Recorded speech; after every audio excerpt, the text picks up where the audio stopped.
Okay. Begin your lineage prayers and whatnot. Chuku gontu zongpo gompo e dorji sempa garab dorji dang Shri Singhe bardo shimlabde Dedang mab song tatu zomchi Dzogchen jupe lamela solwa de Organ pema junela solwa de Dorji changche telo narodang Marpa mela gompo tasapa Napupa dang palen drukpa sok Kargu lama namla solwa de.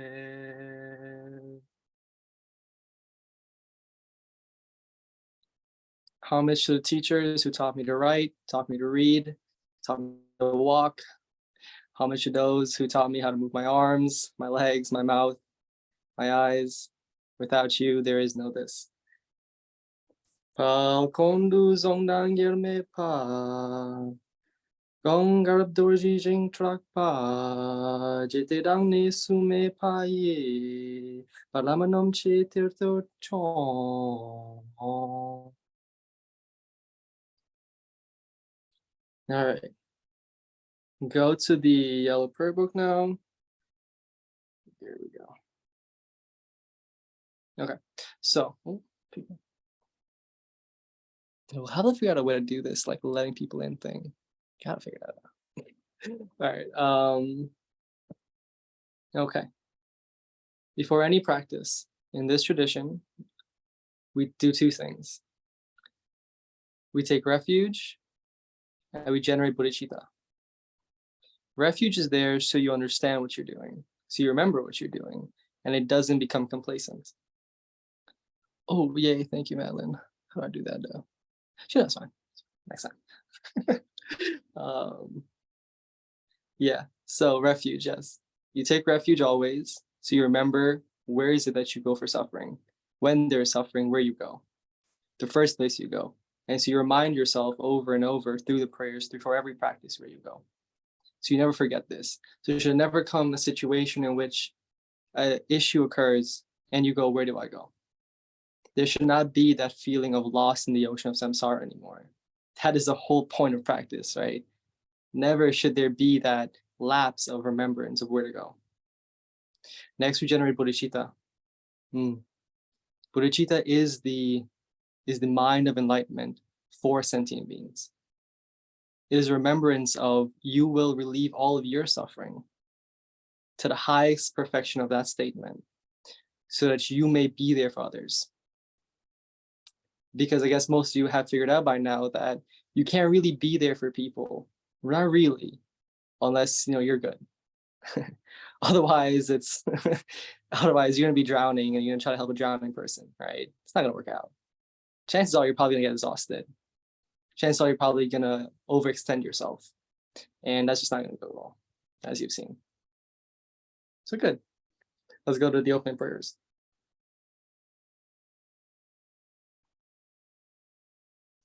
Page 1, taking refuge and cultivating bodhicitta. I will not do the Tibetan because I don't know. So we'll do the English. Follow along or do what you gotta do. All mother sentient beings, limitless of space, especially those enemies who hate me, obstructors who harm me, and those who create obstacles on my path to liberation and omniscience. May they experience happiness, be free from suffering, and swiftly may they attain precious, unsurpassed, perfectly complete enlightenment. Now, during this process, during this prayer, it is a meditation. Now, just want you to do. This is what's important here. When reciting these prayers, when resting with these prayers, these aren't just prayers to say, right? These are the very beginning and end of your path.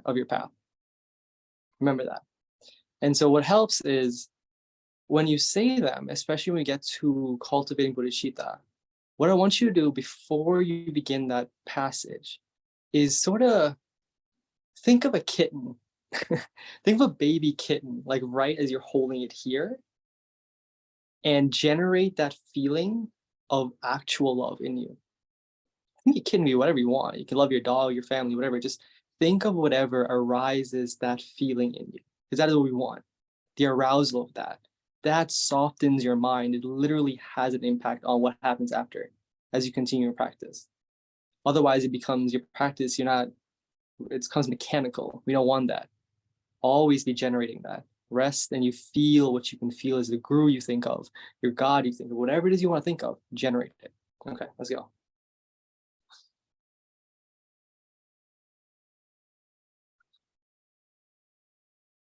All other sentient beings, limitless of space, especially those enemies who hate me, obstructors who harm me, and those who create obstacles on my path to liberation and omniscience. May they experience happiness, be free from suffering. Swiftly may they attain precious, unsurpassed, perfectly complete enlightenment. 3 times. All other sentient beings, limitless of space, especially those enemies who hate me, obstructors who harm me, and those who create obstacles on my path to liberation and omniscience. May they experience happiness, be free from suffering. Swiftly may they attain precious, unsurpassed, perfectly complete enlightenment.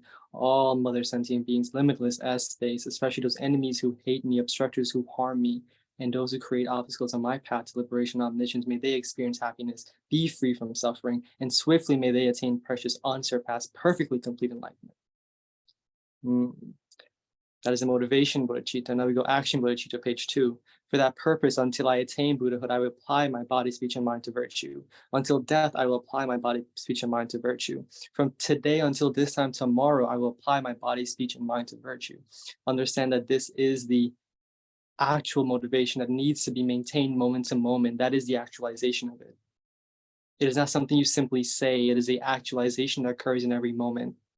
Upon recognition that bodhicitta is the nature of your mind.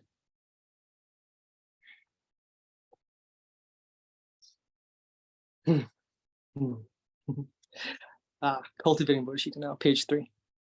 I take refuge in the Buddhas until awakening the essence of awakening, attaining the essence of awakening. Likewise, I take refuge in the Dharma and the assembly of bodhisattvas. Just as the Buddhas of the past gave rise to bodhicitta, the exact same feeling you have in your heart, every Buddha of the past, present, and future, every enlightened being, every precious being has given rise to that. In that you are not separate from them. Understand that when you arise that, loneliness has no place, because when you arise that, you know who you're connecting to. Each and every being who has felt love, the birds, the insects, each and every one of them connect to that, know that they feel that. There's no way to be lonely. Where are you lonely from? How can you be lonely?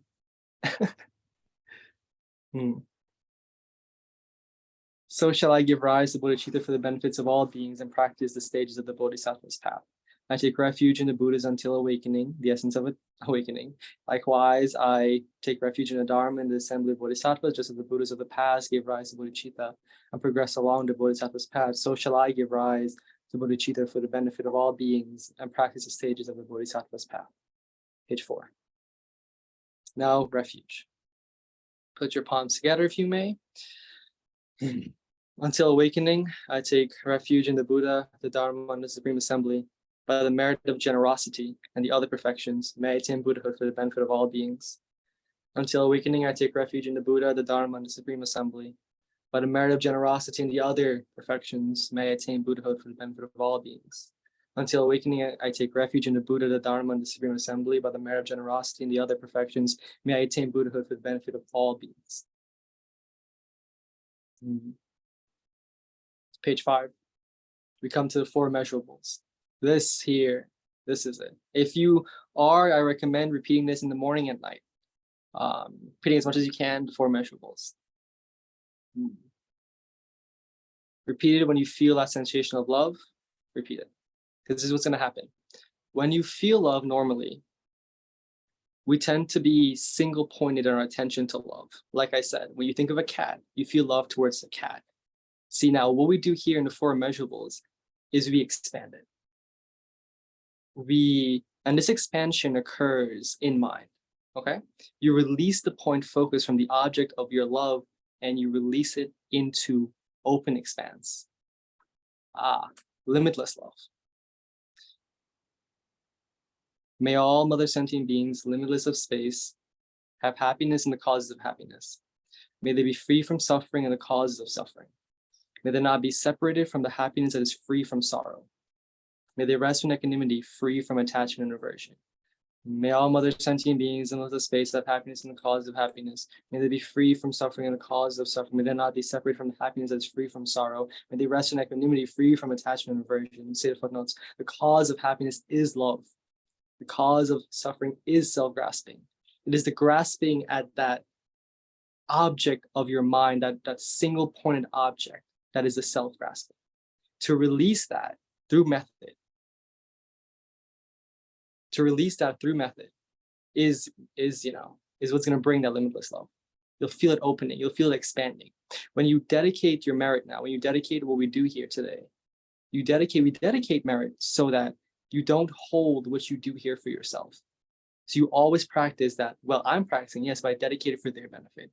Always remembering, bring it back over and over. Okay, now we get to page 6, the Mandala Offering. Okay, I'll show you the mudra. Okay. You don't have to do mudra, so it's up to you. All right, here we go. Put it together, pinkies cross. All right, you hold like that, right? And you take your thumbs, and you're gonna take these pinkies and you're gonna pull them apart like that. It's a little bit, right? All right, so now your pinkies, right? You pull them apart like that. Now, see how you start like that?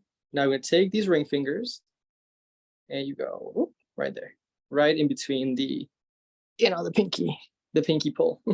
So it's right there. That represents Mount Meru. All right, good.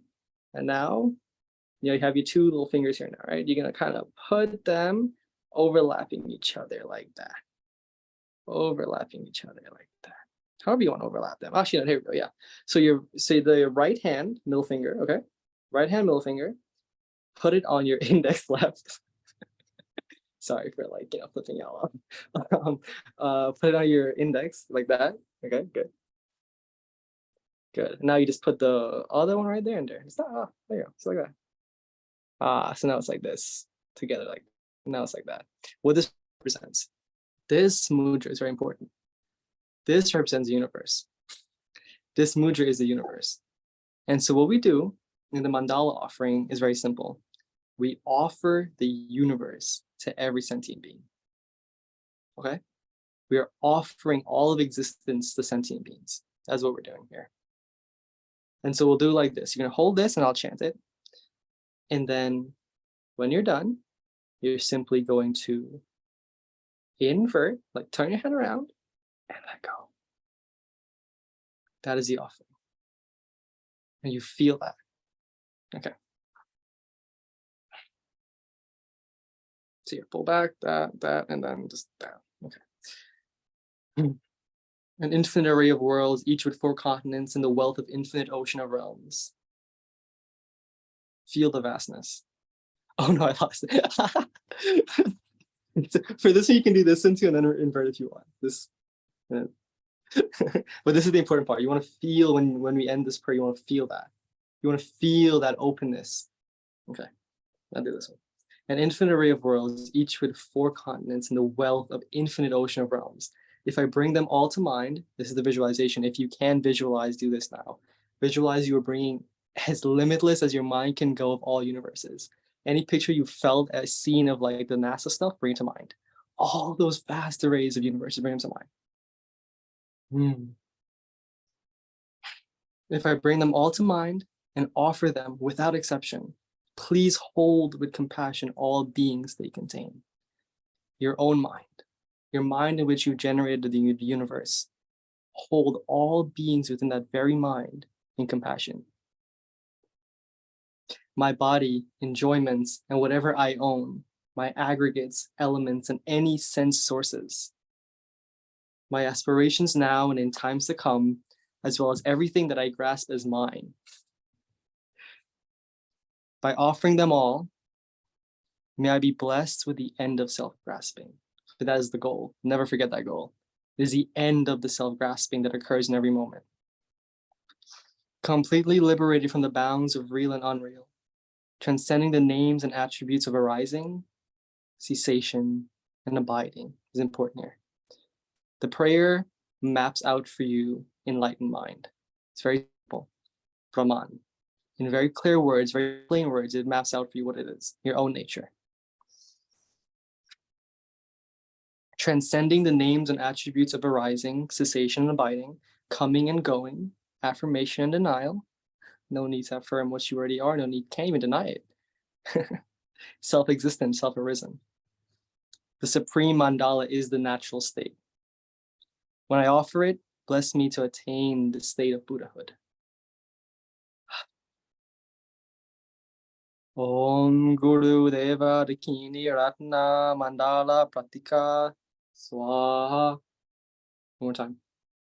Om Guru Deva Dakini Ratna Mandala Pratika Swaha.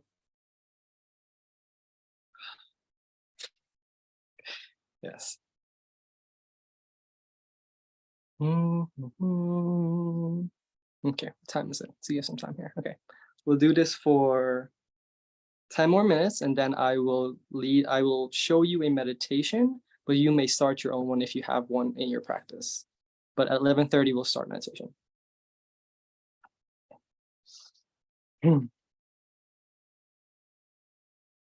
Okay, yes, we'll do it. We'll do the Space-Expanse Supplication. That is page 9. Okay. This one is particularly nice. I enjoy this one. Because it clarifies, for those people here who are new to the practice, it clarifies what the teacher actually means, what the guru means. You'll actually clarify what that means here. Namo to the guru, the utter purity of all appearances and existence. I offer all appearances and existence arisen from the primordial ground. I supplicate you. May the 3 realms be completely liberated. Please grant blessings to empty samsara from its depths. Okay. A lot happened there.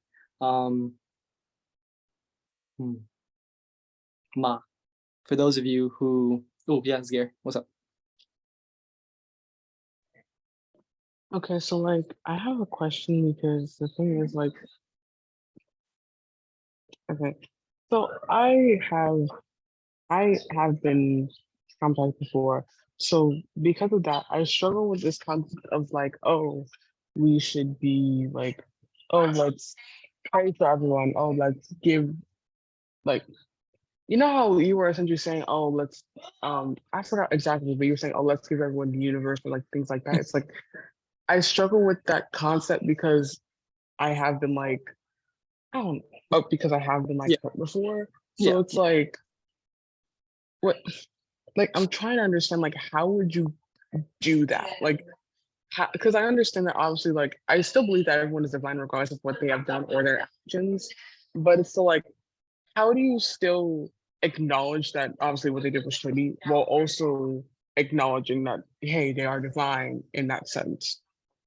Okay. That's a really good question. It's a really important question to know too, because understanding this is very careful, because you say they're divine, and they are. They're inherently divine. The things in which we perceive, this is very, very important to Buddhism philosophy, is that, especially the mind-only school, right?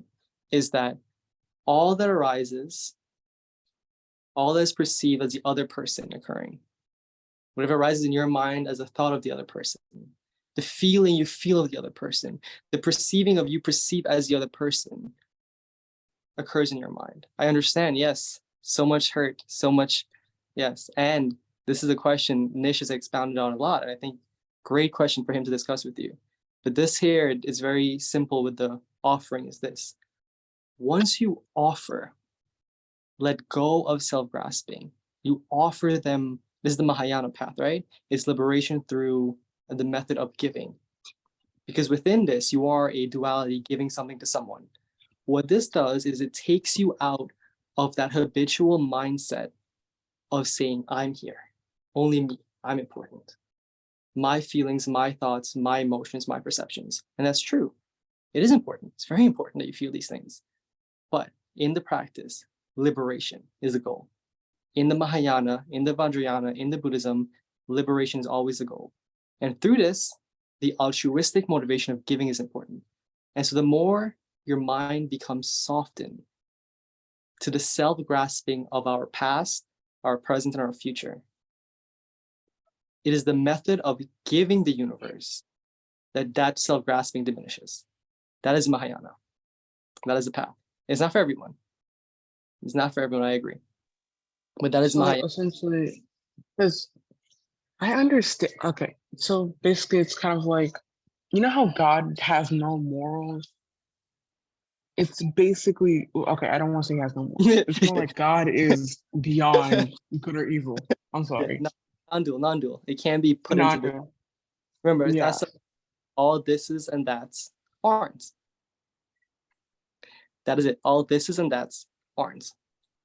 And so this is where we see this is the method, this is a direct method coming down from that statement in which we say, I will give you the universe because all the universe that appears in me as me and mind, that bounds me, that holds me here. That is what holds me here. The clinging to that me, mine universe, as though like your mind, for example, the thing that feels, thinks, perceives. That's your mind. The thinker, the feeler, the perceiver. If we can release the self-grasping at whatever appears in that very mind, that is will lead you to enlightenment. That is the path right there. In every moment, if you can offer up all that you think, perceive, and feel, you offer it up to, as we'll see in this prayer, the primordial ground. That is what we're talking about here.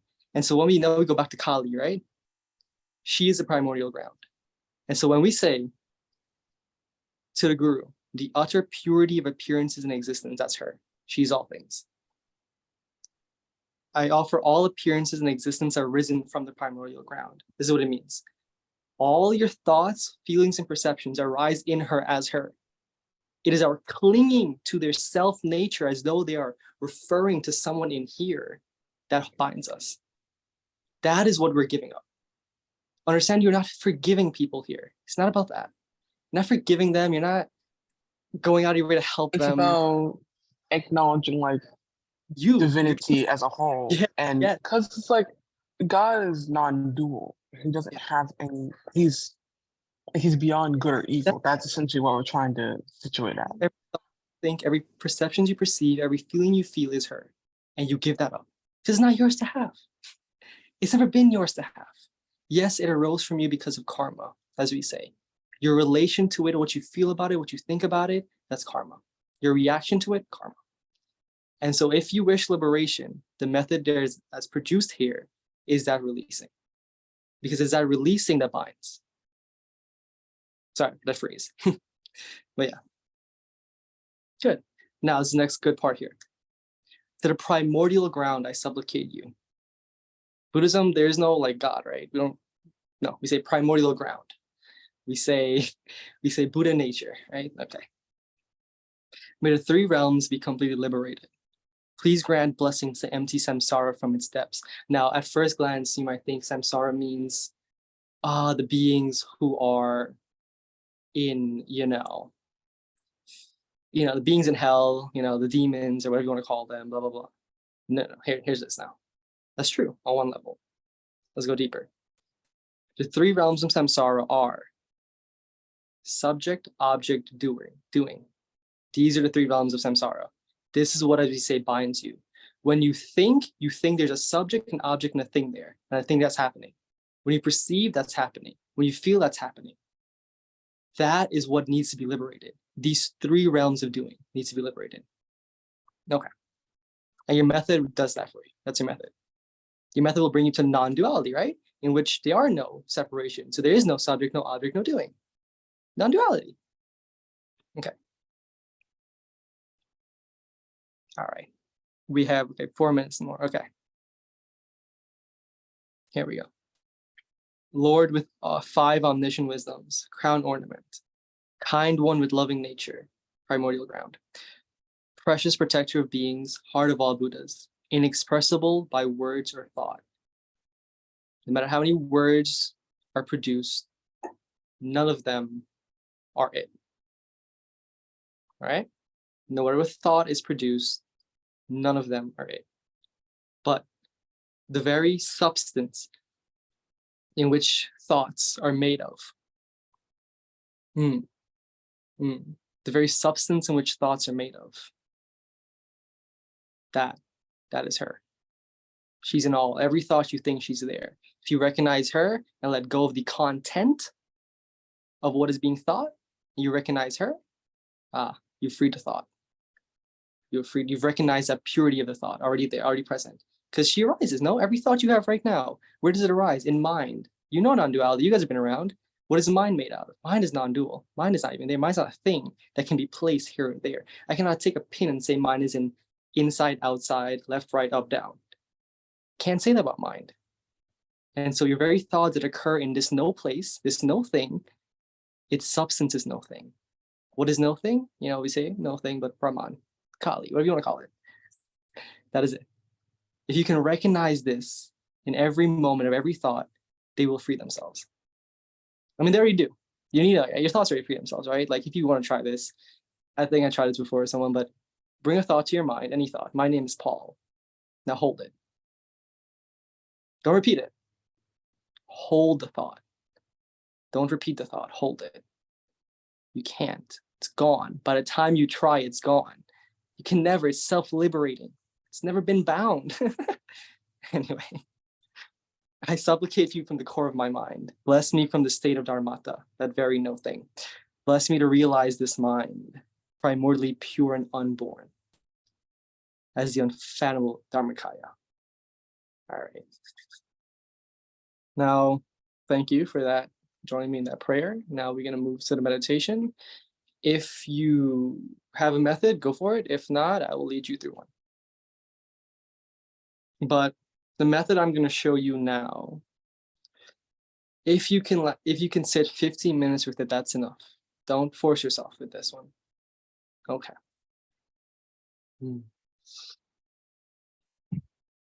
Okay. Relax. Relax your body. Have a alert posture. Alert posture. No need to be, not too crazy. If you need a back support, get your back support. Please. Like, just get a back support. There's no harm, all right? Don't need to hurt your back. All right. Usually, our attention tends to shift and move with our eyeball. We tend to be single pointedly focused outwardly with our eyeballs. So if you're going to do this one, open your eyes. This is an eye open. This is what we're going to do.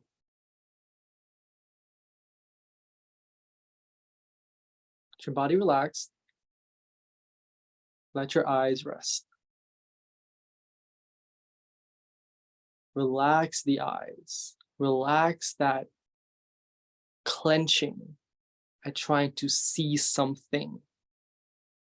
Let the lens just kind of open up.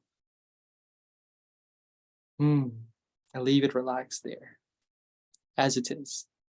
Leave it gazing. Just leave it there.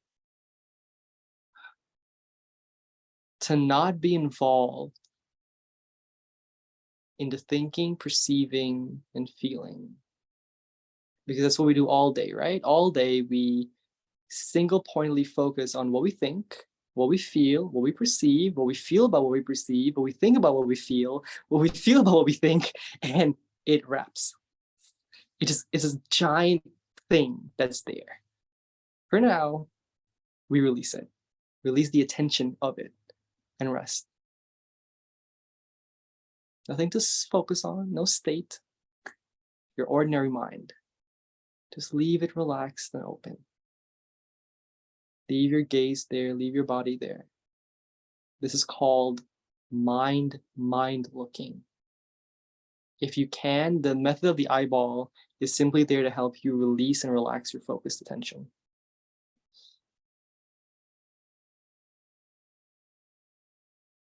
Go to your breath if you wish now.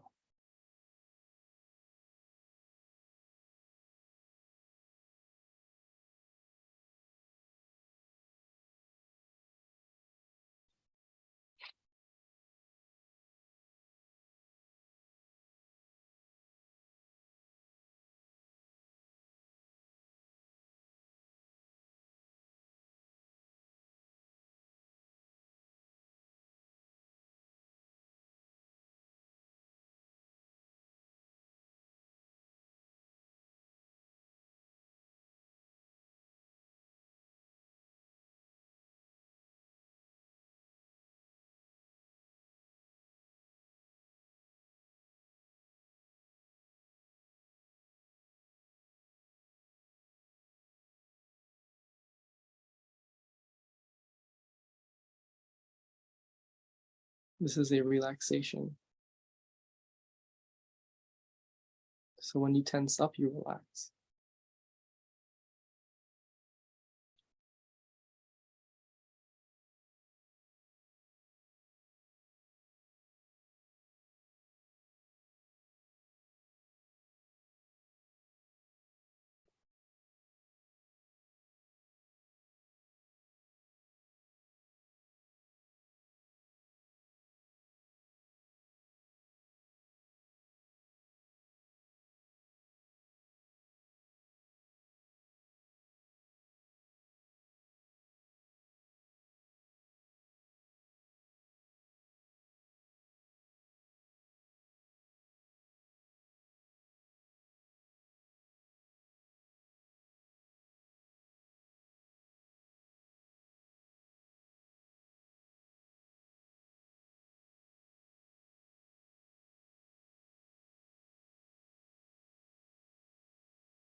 When you see focus has rested on a thought, relax that focus. Release that attention.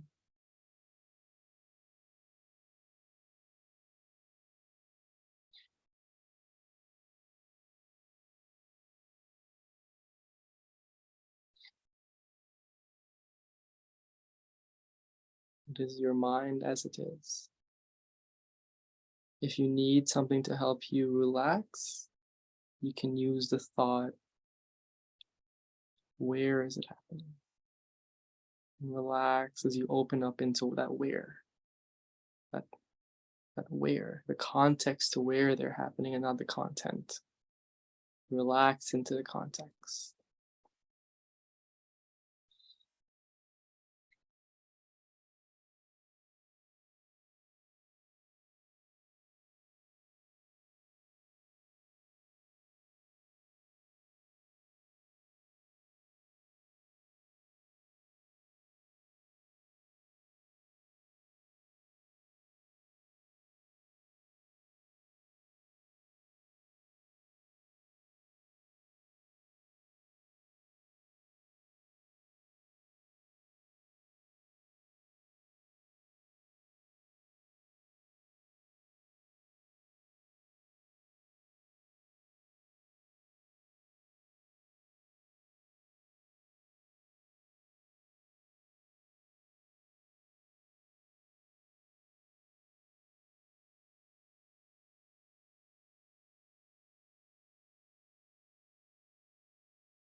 Understand you will not be able to find the context. Do not try to find the context. Relax as the context. You are the context in which they are happening. Relax as is. See that they abide in you, they arise in you, they dissolve in you. They've never went anywhere, they've never come from anywhere. It's within your own mind, your own context, they arise. Relax as that.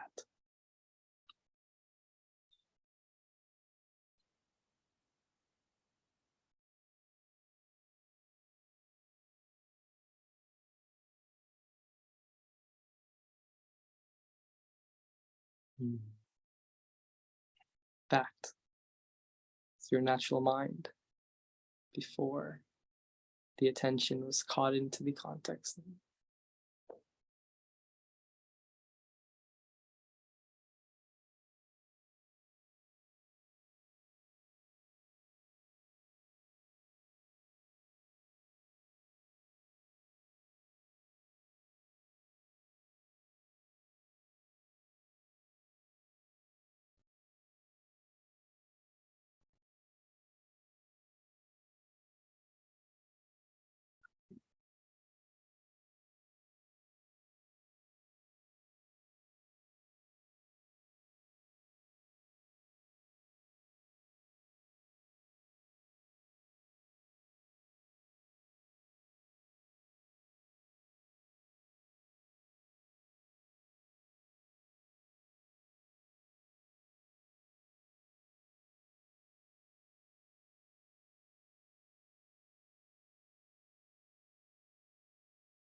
Okay. I want to make sure these sessions are as packed with as much communication as we can get. So if you have any questions about that meditation, any meditation, anything like that, let me know. Yeah, it's good. If you need a specific one, I got you. Like, let me know. If you need a routine, start one.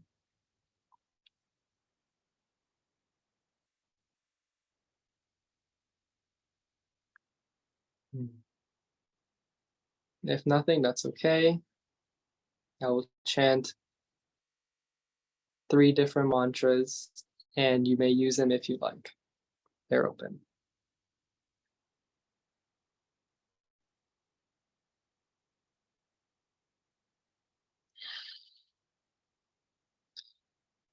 Om Shri Mahakala Hum Pat. Om Shri Mahakala Hum Pat. Om Shri Mahakala Hum Pat.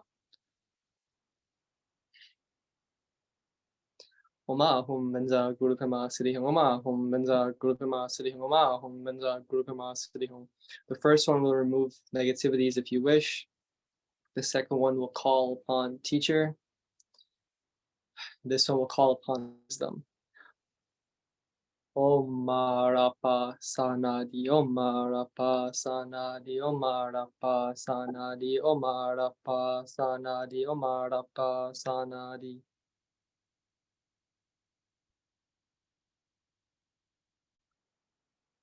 Before bed and in the morning when you wake up, if you can, if you have a teacher, visualize the teacher descending into your mind and into your heart.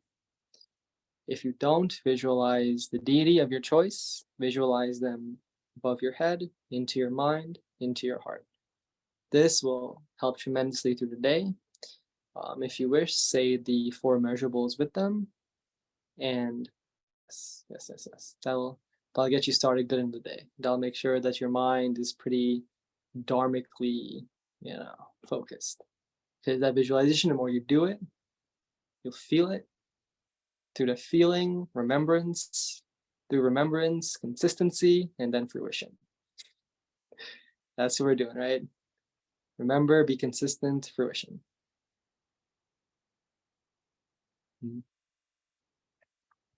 I'll be on here for another 10 minutes. If not, thank you all so much for coming.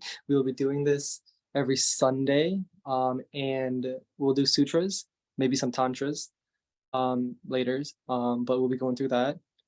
And to be fair, I should note that so my teachers and all the way they've taught me have been direct, right? Even as a child, and all my lamas, they're direct. If I come off direct at times, I'm sorry. That's just the Buddhists, it's how they are. They just like get to the point. Thank you, Fab. Thank you so much. It means a lot. Thank you. Yes. Pash. Pasha. Yes, can you hear me? Yeah. Okay, I wanted to ask a couple of things. Mhm. First, what did you say earlier? All things, all this and that aren't? Is that what you said? All this is and that aren't. All this is. Okay. Aren't. Yes. All, because we tend as we practice, especially if you wish to enter into non-duality, this is and that's will not no longer subside. And so what creates this is and that's? It is the thinker, the feeler, the perceiver that creates this is and that's. See, I'll write if you that down. that this is and that's to subside without the grasping at their self nature apart as though that they're somehow other than you, as they're somehow not your heat, your expression, your heat, right? Remember the flame heat analogy? That is your heat. Your very aliveness arises as energetic display is within your awareness. This energetic display may arise as the afflictive emotions, but if they're purified, they arise as the wisdom. So we'll get into that later. But for example, anger. If anger arises within, it emanated from you. If this anger emanated from you, how can it be different from you? Very simple, very direct. If this anger arose in you, in your mind, how can it be different from you? And so it is this not remembering that it isn't different than you that continues the chain of samsara. Very simple. It is this remembrance that they're somehow other than you, apart from you somewhere, that continues samsara. See, when we purify anger now, meaning purify is very simple. If you can just let it the fuck go, with whatever method you wish, use all the methods you want. If you can let it go, purify it, and then you go to the highest, which is to see its nature. If you can see its nature, it will be purified into what we call mirror-like equanimity. So the energy of anger, the energetic display of anger, its pure form is actually mirror-like wisdom. What is mirror-like wisdom? Very simple. You have a mirror. The mirror reflects anything that comes in and out of it. The mirror doesn't cling. If you can purify your anger, mind will become more like this. Mind will become more reflective than reactive. That's why it's so important. Most of Tantra is dealt with this. You visualize them as a god, or like, for example, Mahakala. Mahakala is, I'll drop a picture of him later, but he is Shiva's wrathful form. He is fierce compassion. Direct mirror-like energy, direct reflection, direct. That is the results you get from practicing that sadhana. But yeah, you'll arise all kind of fear and anger in you. But because you're practicing in context of a sadhana, you should know that this is not opposed or opposite from your sadhana. This is part of it, right? This is it right here. When the anger arises, when the afflictive emotions arise, that is your practice. Can be none other place than that. Okay. Thank you. Thank you. May I ask a Buddhism question? Mm-hmm. Well, I can answer it now. There is this concept that there's been time I felt like I had a grasp of its meaning, but most of the times I forget. But emptiness is form is emptiness. Mm-hmm. The Heart Good. Sutra. I feel like Mhm. since you have such nice way with words, I might be able to Okay, great. grasp it. Yeah, perfect.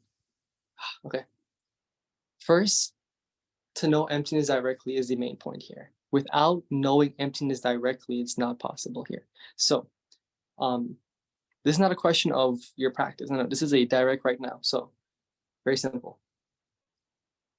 Mind, right? We see it as an object, meaning the thinker, the feeler, the perceiver.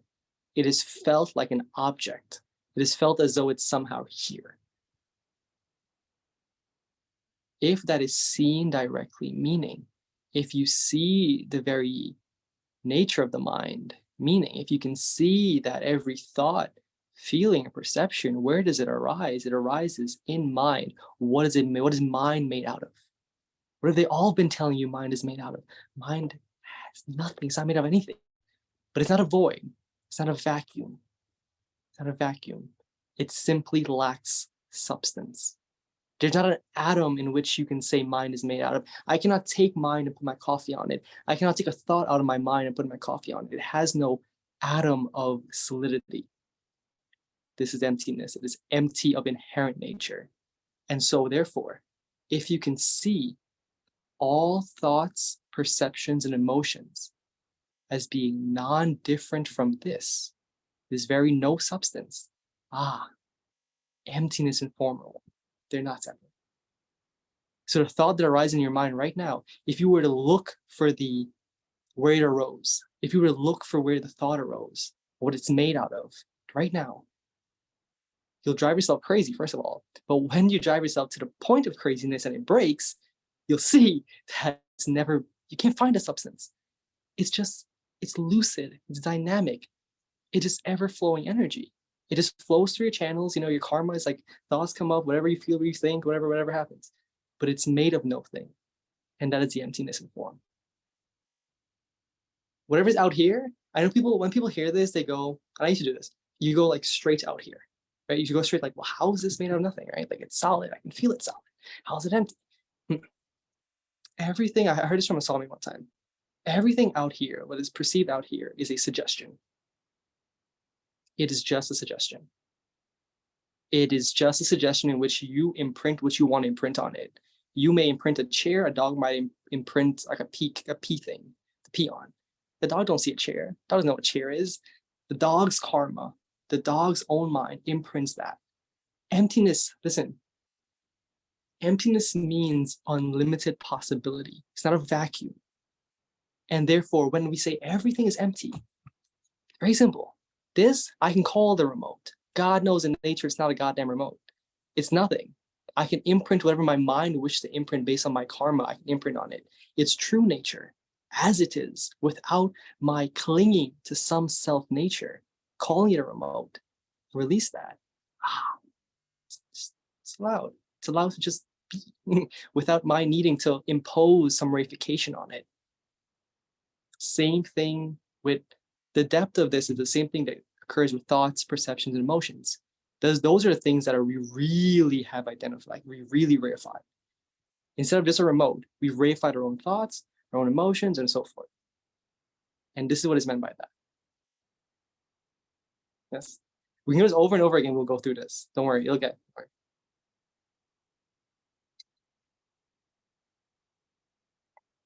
What's up?